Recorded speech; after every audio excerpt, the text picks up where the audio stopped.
Hello everyone, welcome to Naira study point. हम लोग राजस्थानी शैली पढ़ रहे हैं। राजस्थानी शैली में हम लोगों ने देखिए क्या क्या कंप्लीट किया। तो मेवाड़ शैली कंप्लीट की। मेवाड़ शैली की उपशैलियां उदयपुर शैली, नाथद्वारा शैली और देवगढ़ शैली को कंप्लीट कर लिया है। उसके बाद मारवाड़ शैली। मारवाड़ शैली में हमने देखिए जो उसकी उपशैलियां हैं जोधपुर, बीकानेर, नागौर, किशनगढ़, अजमेर, इनको कंप्लीट किया। उसके बाद हाड़ा वंश यानी हड़ौती शैली की हाड़ा वंश और जो उसकी उपशैलियां हैं बूंदी शैली, कोटा शैली और झालावाड़ शैली, इनको कंप्लीट किया। आज हम लोग देखेंगे ढूंढार शैली। ढूंढार शैली इसमें जयपुर, अलवर, उनियारा और शेखावटी शैलियों को देखेंगे। कुछ शैलियों को हम लोग डिटेल में पढ़ेंगे और कुछ शैलियों को हम लोग शॉर्ट में पढ़ेंगे। जैसे जो भी आपके एग्जाम के पॉइंट ऑफ व्यू से जो भी इंपॉर्टेंट पॉइंट्स बनते हैं वही हम लोग देखेंगे। ओके, तो चलते हैं, देखते हैं। सबसे पहले ढूंढार शैली। ढूंढार नाम क्यों पड़ा ये हम लोग पहले जान लेते हैं। तो प्राचीन समय में जयपुर, अलवर का अधिकांश भाग यानी अधिक से अधिक भाग ढूंढार के नाम से जाना जाता था। और विद्वानों का मत है कि ढूंढ नामक राक्षस किसके, तो ढूंढ नामक राक्षस के कारण इस प्रदेश का नाम ढूंढार पड़ा। और कुछ विद्वानों का कथन है कि उजड़े हुए और मरुटीलों से युक्त होने के कारण यह ढूंढार प्रदेश कहलाया। और कुछ देखिए ढूंढ नदी भी इस के नामकरण का प्रमुख आधार मानी जाती है। चलिए देखते हैं। हम लोग सबसे पहले स्टार्ट करते हैं जयपुर। तो जयपुर में हम लोग देख लेते हैं अन्य नाम। तो इसके जो अन्य नाम है उनको देख लेते हैं। इसका अन्य नाम आमेर शैली भी कह सकते हैं, अंबा शैली भी कह सकते हैं और कछवाहा शैली भी कह सकते हैं। फिर देखिए नेक्स्ट पॉइंट जो है वो है जयपुर को भारत का पेरिस कहा जाता है। तो जयपुर को और क्या क्या कहा जाता है, तो सबसे पहले देखिए जयपुर को भारत का पेरिस कहा जाता है और जयपुर को ही पिंक सिटी, देखिए पिंक सिटी भी कहा जाता है। ये तो आप लोगों को बहुत अच्छे से पता होगा कि जो है जयपुर को पिंक सिटी कहा जाता है। और देखिए जयपुर शैली को कहते हैं, क्या कहते हैं, तो पिंक सिटी कहते हैं। फिर देख लेते हैं नेक्स्ट पॉइंट जो हमारा है वो देख लेते हैं। नेक्स्ट पॉइंट है ब्लू सिटी। तो इसको और भी किस नाम से जानते हैं, तो इसको ब्लू सिटी के नाम से भी जानते हैं। मारवाड़ शैली को क्या कहते हैं, तो ब्लू सिटी भी कहते हैं। और नेक्स्ट पॉइंट देख लेते हैं स्थापना। तो इसकी स्थापना कब हुई, सवाई जयसिंह द्वितीय 18 नवंबर 1727 ईस्वी को, यानी कि जो इसकी स्थापना हुई तो वो सवाई जयसिंह के द्वारा यानी सवाई जयसिंह द्वितीय के द्वारा। और कब हुई, तो 18 नवंबर 1727 को।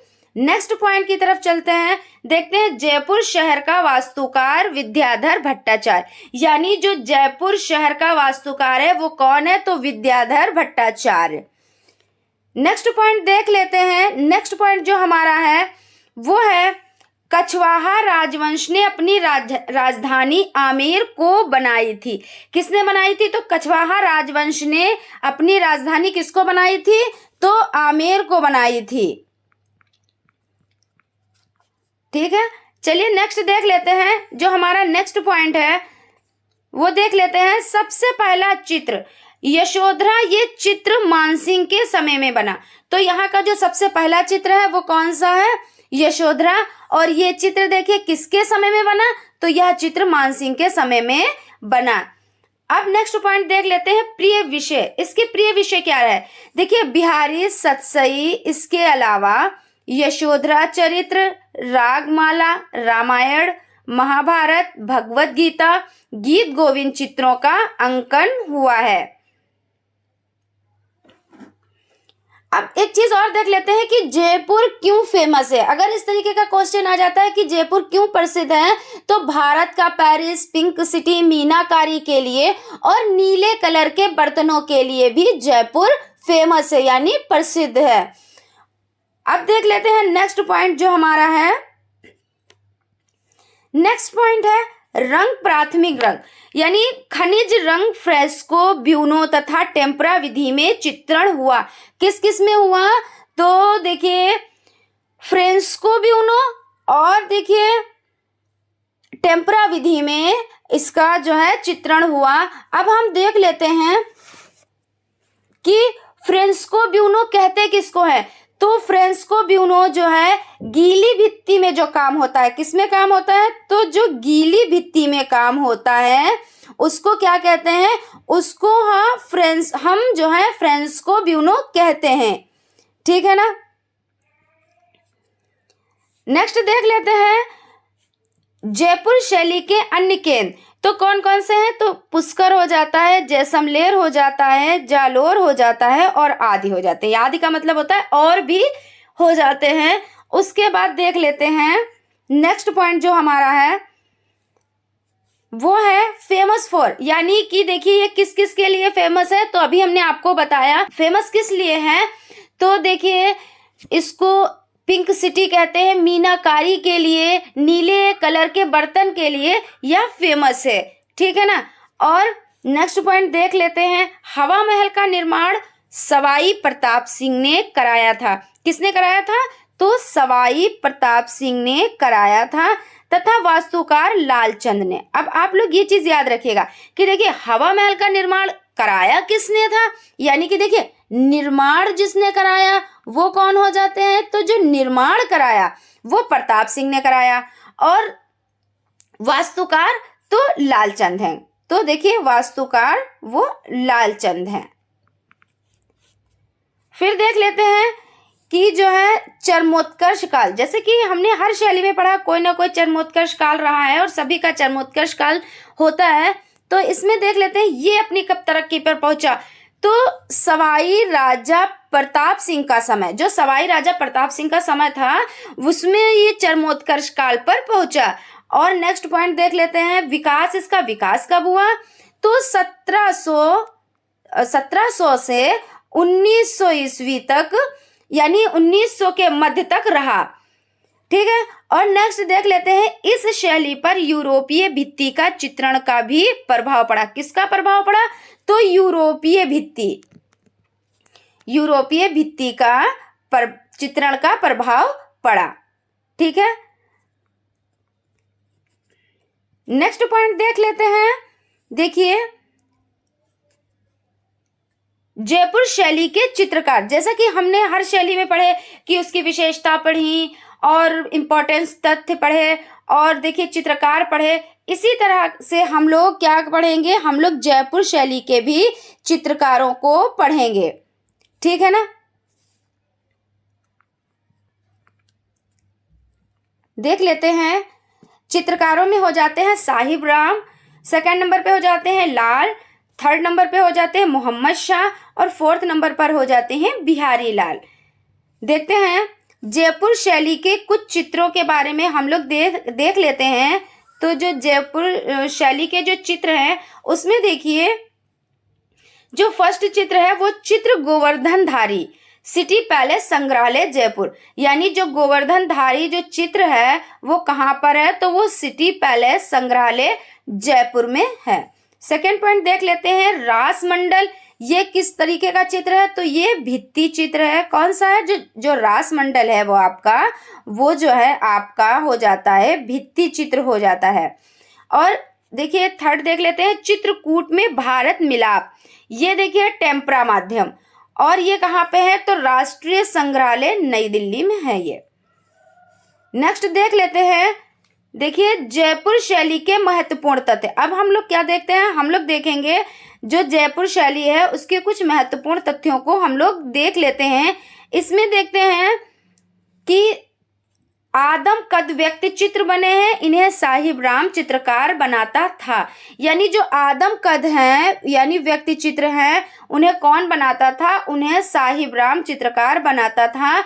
और जयपुर में आमेर की छतरी, रेनवाल की छतरी में भित्ति चित्रण मिलता है। तो किसमें किसमें, तो जयपुर में जो आमेर की छतरी और रेनवाल की छतरी में कैसा चित्रण मिलता है, तो इसमें देखिए आप लोगों को जो है वो भित्ति चित्रण मिलता है। ठीक है ना। चलिए नेक्स्ट पॉइंट देख लेते हैं। नेक्स्ट पॉइंट है सवाई जयसिंह द्वितीय ने वेदशाला, चंद्रमहल, जय निवास, ताल कटोरा तथा सिसोदिया रानी का महल बनवाया था। अब क्वेश्चन आ जाता है कि सवाई जयसिंह ने यानी सवाई जयसिंह द्वितीय ने क्या क्या बनवाया था।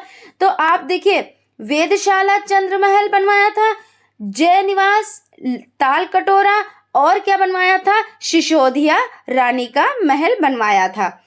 ठीक है ना। नेक्स्ट चलते हैं, ईश्वरीय सिंह स्वयं एक लोकतांत्रिक थे। यानी देखिए, ईश्वरीय सिंह क्या थे, तो स्वयं एक तांत्रिक थे। इन्होंने ईसर लाट सिटी पैलेस बनाया था। क्या बनाया था, तो ईसर लाट सिटी पैलेस बनाया था।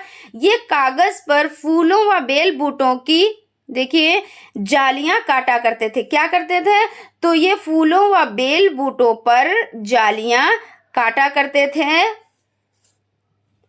और अब हम नेक्स्ट बढ़ते हैं, देखते हैं सवाई माधो सिंह प्रथम। ये मोती व मणियों को चिपकाकर मणिकुट्टिम चित्रण को बढ़ावा दिया। अब आपसे क्वेश्चन पूछ लिया जाए अगर कि देखिए ऐसा कौन सा चित्रकार था, यानी सवाई माधो सिंह प्रथम ने मोती व मणियों को चिपकाकर मणिकुट्टम चित्रण को बढ़ावा दिया। अब ऐसा कौन सा था जिन्होंने मणियों और मोतियों की मणिकुट्टिम को बढ़ावा दिया, तो आप बताएंगे कि सवाई माधो सिंह प्रथम। ठीक है ना। अब नेक्स्ट देख लेते हैं, सवाई प्रताप सिंह के दरबार में 50 से अधिक कलाकार, कितने, तो 50 से अधिक कलाकार कार्य करते थे। ये स्वयं ब्रजनिधि नाम से कविताएं किया करते थे। किस नाम से कविताएं किया करते थे, तो ब्रजनिधि नाम से कविताएं किया करते थे। इन्होंने हवा महल और प्रीत महल का निर्माण कराया था। किसका निर्माण कराया था, तो हवा महल और प्रीत महल का निर्माण कराया था। ठीक है ना। अब हम लोग देख लेते हैं नेक्स्ट पॉइंट, तो सवाई मानसिंह द्वितीय ने 1857 ईस्वी में, कब, तो 1857 ईस्वी में महाराजा स्कूल ऑफ आर्ट को मदरसाए हुनरी के नाम से, किसके नाम से, तो मदरसाए हुनरी के नाम से स्थापित कराया था। और कालांतर में इसे Jaipur school of arts, Maharaja school of arts and craft से भी जाना जाता है। ठीक है ना। तो ये चीज आप लोग ध्यान रखिएगा कि सवाई मानसिंह द्वितीय ने सबसे पहले क्या किया, 1857 ईस्वी में महाराजा स्कूल ऑफ आर्ट को मदरसाए हुनरी के नाम से स्थापित कराया। ठीक है। और उसके बाद इसका कालांतर में, यानी अब इसका किन किन नामों से जाना जाता है, तो इसे जयपुर स्कूल ऑफ आर्ट्स और Maharaja school of arts and craft से भी हम लोग जानते हैं। नेक्स्ट बढ़ते हैं, देखिए जयपुर शैली में कृष्ण लीलाओं से संबंधित अनेक चित्रों का निर्माण किसने कराया, तो मोहम्मद नामक चितेरे ने कराया। अब देखिए आप लोग ये चीज याद रखिएगा कि देखिए जयपुर शैली में जो जिससे संबंधित थी, तो कृष्ण लीलाओं से संबंधित थी, और उनके अनेक चित्रों का निर्माण किया किसने, तो मोहम्मद ने किया। ठीक है ना। अब नेक्स्ट पॉइंट देख लेते हैं, जयपुर शैली में रंगों की अपेक्षा रेखा का अधिक महत्व है। तो जयपुर शैली में किसका अधिक महत्व है, तो रंगों की अपेक्षा रेखा का अधिक महत्व है। अब हम लोग देख लेते हैं नेक्स्ट पॉइंट, तो जयपुर शैली में 1785 से 90 के मध्य एक रागमाला चित्रित है जो 36 रागनियों पर आधारित है, यानी राग रागनियों पर आधारित है। इन चित्रों को जीवन नोवला और शिवदास नामक कलाकारों ने मिलकर बनाया। ठीक है ना। नेक्स्ट पॉइंट देख लेते हैं, सवाई माधो सिंह द्वितीय के काल में चित्रकार यूरोपीय पद्धति को पूर्णता अपना चुके थे। तो कौन पूर्णता अपना चुके थे, तो सवाई माधो सिंह द्वितीय के काल में। ठीक है ना। नेक्स्ट पॉइंट पे चलते हैं, देख लेते हैं, इस समय में चित्रित 10 महाविधा का जवाहर सेट सर्वप्रमुख है। तो कौन सा सबसे प्रमुख है, तो 10 महाविधा का जो है 10 महाविधा का जवाहर सेट सर्वप्रमुख है। ठीक है ना। चलिए नेक्स्ट देख लेते हैं, देखिए नेक्स्ट है अलवर शैली। तो अलवर शैली के बारे में अगर हम बात कर लेते हैं, तो अलवर शैली की स्थापना महाराजा प्रताप सिंह ने की थी। किसने की थी? तो अलवर शैली की स्थापना महाराजा प्रताप सिंह ने की थी। इसके बारे में अगर हम थोड़ी सी बात कर लेते हैं तो अलवर शैली, औरंगजेब थे जो, यानी जो मुगल काल के औरंगजेब, जिसके बारे में आप लोग जानते हैं, तो वो क्या थे? वो कला विरोधी शासक थे। इन्होंने कला को बिल्कुल भी बढ़ावा नहीं दिया था। इनके काल में कला पूरी तरह से विलुप्त हो चुकी थी, ठीक है। और औरंगजेब की वजह से वहाँ के जो बहुत से कलाकार थे, अपनी जीविका के लिए इधर उधर भटकने लगे थे। अब जैसे कि कोई है और किसी के काल में अगर वो वर्क नहीं हो रहा है, तो जो वो वर्कर है, यानी वो जो कलाकार है, तो उनको अब काम नहीं मिल रहा था, तो अब वो भटकेंगे तो है ही है, अपनी जीविका चलाने के लिए कुछ ना कुछ तो सोचेंगे ही हैं। तो यही हुआ कि जब औरंगजेब को पहली बात तो उनको जो है कला से बिल्कुल भी उनको प्रेम नहीं था, तो उनके काल में जो कलाकार थे वो इधर उधर भटकने लगे थे। और देखिए, तो उसी तरीके से औरंगजेब के डर से बहुत बड़ा दल यहाँ पर आता है, ठीक है। कहाँ पर आता है? तो अलवर आता है। और यहाँ पर और भी, मतलब ऐसा नहीं है कि यही लोग सिर्फ आए और यहाँ पे कलाकार नहीं थे, यहाँ पे भी कलाकार थे, लेकिन हो सकता है वो जो आए हुए कलाकार थे वो ज्यादा इनसे श्रेष्ठ थे, ठीक है। तो लेकिन यहाँ पर देखिए, मुगल के जो चित्रकार आते हैं, इनके आने से यहाँ पर चित्रों को बढ़ावा मिलता है। किनके आने से? तो जो मुगल काल के जो चित्रकार थे और जो औरंगजेब की वजह से आ गए थे अपना दल लेकर, तो उनके वजह से यहाँ के चित्रों को बढ़ावा मिल जाता है। और देखिए, अलवर की स्थापना, जो अभी हमने आपको बताया कि अलवर की स्थापना महाराजा प्रताप सिंह ने की थी। और नेक्स्ट पॉइंट देख लेते हैं, अलवर शैली के जन्मदाता तो महाराजा प्रताप सिंह है। ये चीज आप लोग याद रखिएगा। और देखिए, यह शैली 1775 ईस्वी में जयपुर शैली से अलग हुई। कब अलग हुई? तो 1775 ईस्वी में जयपुर शैली से अलग हुई। और चरमोत्कर्ष काल विनय सिंह या बन्ने, यानी विनय सिंह भी कहते हैं और इनको बन्ने भी कहते हैं, कहीं कहीं बुक पे इनका बन्ने नाम भी आया है। तो बन्ने सिंह के काल को, यानी 19वीं शताब्दी, ठीक है। और नेक्स्ट पॉइंट देख लेते हैं, जयपुर से 2 चित्रकार राजा प्रताप सिंह के समय अलवर आते हैं। कौन कौन से? तो जो जयपुर से 2 चित्रकार राजा प्रताप सिंह के समय में आते हैं, उनमें से कौन कौन, दोनों के नाम बता देते हैं। तो डालूराम और शिव कुमार, ये दोनों आते हैं। अब नेक्स्ट हम देख लेते हैं अलवर शैली के मुख्य चित्रकार। तो चित्रकारों में हम लोग देख लेते हैं। देखिए, अभी हमने आपको बताया कि डालूराम, तो फर्स्ट हो जाते हैं आपके डालूराम, फिर हो जाते हैं मूलचंद, फिर हो जाते हैं बलदेव, उसके बाद हो जाते हैं गुलाम अली, और उसके बाद हो जाते हैं सालगा, और उसके बाद हो जाते हैं शिव कुमार। देखिए, यहाँ पे हमने शिव कुमार को 2 बार लिख दिया है। फिर नानक राम हो जाते हैं, सलीक राम और नेपालिया हो जाते हैं, ठीक है। अब हम लोग नेक्स्ट बढ़ते हैं, देखते हैं जो हमारा नेक्स्ट पॉइंट है वो है नेफरी वादन चित्र। ये कौन सा चित्र है आपका? नेफरी वादन जो है वो चित्र है आपका नर्तकी समूह। ये आपके 2 ही चित्र हैं, इनको आप लोग अच्छे से याद रखिएगा। यहाँ के जो अलवर शैली के जो चित्र है उनमें देखिए नेफरी वादन और नर्तकी समूह है, ठीक है। अब हम लोग देख लेते हैं अलवर शैली की मुख्य विशेषताएं। तो जो फर्स्ट नंबर पे इनमें जो विशेषता है वो देखते हैं, परदाज का प्रयोग। किसका? तो परदाज का प्रयोग। और सेकंड नंबर पे देख लेते हैं, गुलिस्ता, बदरे मुनीर तथा कुरान आदि का चित्रण हुआ। किस किस का चित्रण हुआ? तो बदरे मुनीर तथा कुरान आदि का चित्रण हुआ। उसके बाद हम लोग पॉइंट देख लेते हैं, ये हमारा नेक्स्ट पॉइंट है, संपूर्ण अलवर शैली मुख्यतः भित्ति चित्रण के लिए प्रसिद्ध है। तो अगर बात की जाए कि अलवर शैली किसके लिए प्रसिद्ध है, तो अलवर शैली जो है वो आपकी वो हो जाती है भित्ति चित्रण के लिए। अब हम लोग देख लेते हैं विषय। तो इसका जो विषय है, कृष्ण लीला, राग रागनिया, 12 मासा, रामायण, गीत गोविंद, ये इनका विषय रहा। किसका? तो ये हमारी जो शैली है इसका विषय रहा, यानी अलवर शैली का विषय रहा। और देख लेते हैं नेक्स्ट पॉइंट है, अलवर शैली पेपर मेशी के लिए भी प्रसिद्ध है। अगर देखिए, अभी हमने आपको बताया कि काहे के लिए? भित्ति चित्रण के लिए प्रसिद्ध है। और अगर भित्ति चित्रण का जैसे ऑप्शन नहीं होता है और किसके लिए प्रसिद्ध है, तो पेपर मेशी के लिए प्रसिद्ध है। और नेक्स्ट पॉइंट देख लेते हैं, हाथी दांत की पटरियों पर चित्रण होता था। अलवर शैली में कहाँ पर चित्रण होता था? तो हाथी दांत पर चित्रण होता था। और कौन करता था, यानी किसके द्वारा किया जाता था? तो मूलचंद के द्वारा।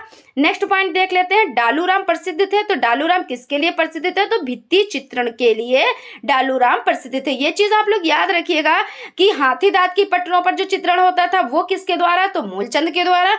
और अगर भित्ति चित्रण किसके द्वारा होता था? तो डालूराम के द्वारा। ठीक है, नेक्स्ट देखते हैं, नारी आकृतियां। यानी देखिए, जो नारी आकृतियां मेवाड़ की तरह नाटी बनाई गई थी। कैसी बनाई गई थी? तो नाटी बनाई गई थी। और उसके बाद देख लेते हैं, अब देखते हैं कुछ जो है चित्रकारों के बारे में पढ़ लेते हैं। देखिए, राजा बख्तावर सिंह, राजा बख्तावर सिंह के बारे में हम लोग पढ़ लेते हैं। देखिए, बलदेव तथा शालिक राम नामक चित्रकार राजा बख्तावर सिंह के दरबार में थे। तो हमने जैसे कि आपको कहा, आपसे बताया कि कुछ चित्रकारों को भी पढ़ लेते हैं और किसके समय में हुए उसको भी हम लोग पढ़ लेते हैं। तो हम सबसे पहले राजा बख्तावर सिंह को पढ़ते हैं। तो जो बलदेव तथा शालिग्राम नामक चित्रकार राजा बख्तावर सिंह के दरबार में थे। और जो नेक्स्ट पॉइंट है वो है, राजा बख्तावर सिंह चंद्र सखी वह बख्तेश नाम से काव्य रचना करते थे। तो किस नाम से? तो जो बख्तावर सिंह चंद्र सखी और बख्तेश नाम से यानी काव्य रचना करते थे। नेक्स्ट पॉइंट देख लेते हैं। नेक्स्ट पॉइंट हमारा है, दान लीला राजा बख्तावर सिंह का प्रमुख काव्य ग्रंथ है। तो दान लीला किसका प्रमुख ग्रंथ है? तो राजा बख्तावर सिंह का प्रमुख ग्रंथ है।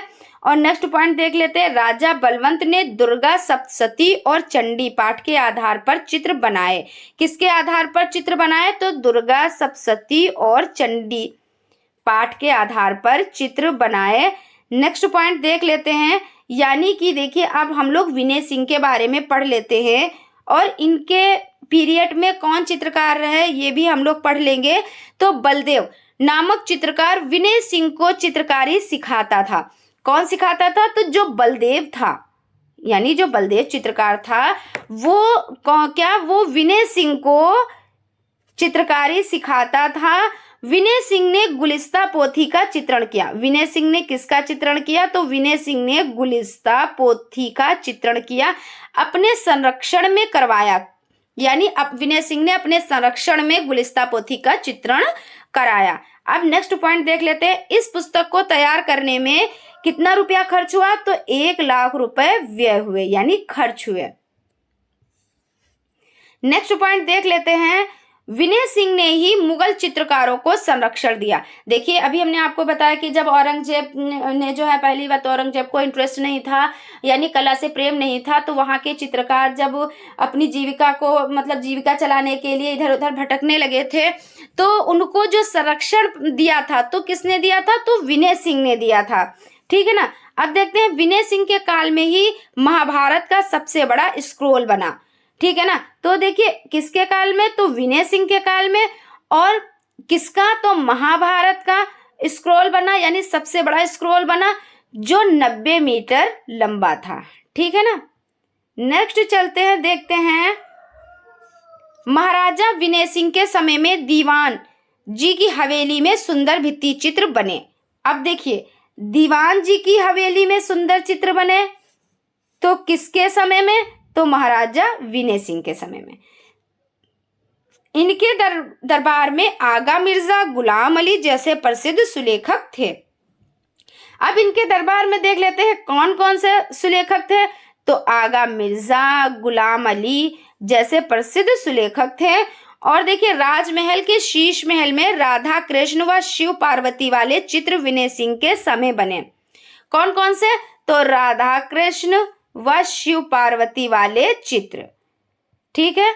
नेक्स्ट पॉइंट देख लेते हैं। नेक्स्ट पॉइंट है, इन चित्रों पर कंपनी शैली का प्रभाव दिखाई पड़ने लगा था। किसका प्रभाव दिखाई पड़ने लगा था?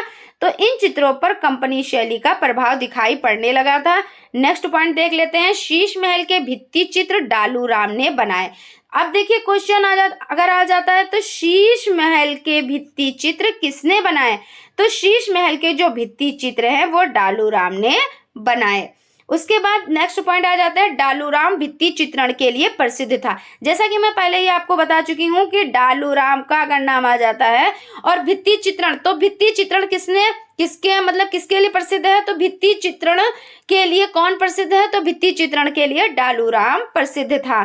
और मूलचंद हाथी दांत की पटरियों पर चित्रण के लिए प्रसिद्ध था। ये चीज मैं अभी आपको बता चुकी हूँ, फिर से मैं आपको बता रही हूँ कि मूलचंद हाथी दांत की पटरियों पर चित्रण के लिए प्रसिद्ध था। ये पॉइंट आप लोग ध्यान में रखिएगा। और देखिए, राजा शिवदान सिंह हिंदी व फारसी भाषा के विद्वान थे। इनके समय में मंगल सेन, नानक राम व बुद्धराम जैसे कलाकार थे। तो कौन, तो राजा शिव सिंह हिंदी व काहे के, तो हिंदी व फारसी भाषा के विद्वान थे, ठीक है ना। और इसके समय में मंगल सेन नामक व बुद्धराम जैसे कलाकार थे, ठीक है। चलिए नेक्स्ट पॉइंट देख लेते हैं। अब हम लोग देखिए उनियारा शैली पढ़ लेते हैं। कौन सी, तो उनियारा, ये देखिए बहुत ज्यादा डिटेल में नहीं इसको पढ़ेंगे, जितने जो भी पॉइंट एग्जाम के पॉइंट्स ऑफ व्यू से इंपॉर्टेंट है वही पढ़ेंगे, बाकी ज्यादा डिटेल में इसको नहीं पढ़ेंगे। तो देख लेते हैं। सबसे पहले उनियारा शैली में राजा सरदार सिंह बहुत ही कला प्रेमी राजा हुए। कौन हुए, तो उनियारा शैली में तो सरदार सिंह यानी राजा सरदार सिंह। और कुंवर संग्राम सिंह ने अपने निजी संग्रह में उनियारा के अनेक लघु चित्रों को संयोजित किया। तो किसने संयोजित किया लघु चित्रों को, तो कुंवर संग्राम सिंह, ठीक है। कुंवर संग्राम सिंह ने अपने निजी संग्रह में उनियारा के अनेक लघु चित्रों को संयोजित किया।